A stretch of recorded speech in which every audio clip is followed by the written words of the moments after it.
আপনারা পূর্ব এবং পশ্চিম পাশ দিয়ে বেরিয়ে যান। আপনারা ধীরে ধীরে পূর্ব এবং পশ্চিম পাশ দিয়ে বেরিয়ে যান। সামনের রাস্তাটা ফাঁকা রাখতে হবে, সামনের রাস্তাটা ফাঁকা রাখতে হবে। আপনারা পূর্ব অথবা পশ্চিম দিকে বেরিয়ে যান। চাঁদগাঁওয়ের একটি বিশাল মিছিল আমাদের মাঝে এসে উপস্থিত হয়েছে। ভাঙড় উপজেলা এবং পৌর বিএনপির পক্ষ থেকে আপনাদেরকে স্বাগত জানাই। প্রিয় নেতৃবৃন্দ, আপনারা অনেক পরিশ্রম করে এসেছেন, যার জন্য আজকে অক্লান্ত পরিশ্রম করে এই রোদের মধ্যে আপনারা বসে আছেন।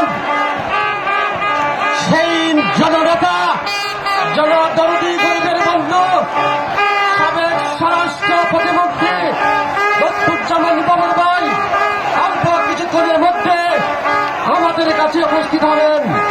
প্রিয় নেতৃবৃন্দ, আমি আপনাদেরকে বলতে চাই, 12ই ফেব্রুয়ারি নির্বাচনে দলের শীষে ভোট দিয়ে আমাদের বাবর ভাইকে জয়যুক্ত করবেন।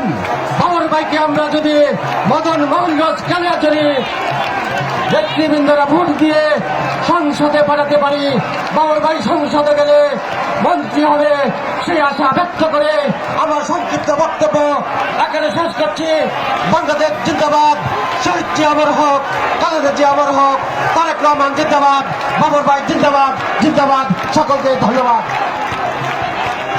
সমাজ উপস্থিত এবং আমাদের মধ্যে বক্তব্য রাখবেন মদন পৌর বিএনপির বিপ্লবী যুগ্ম সাধারণ সম্পাদক জনাব সাকাত হোসেন।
আজকে নির্বাচনী জনসভায় অবস্থিত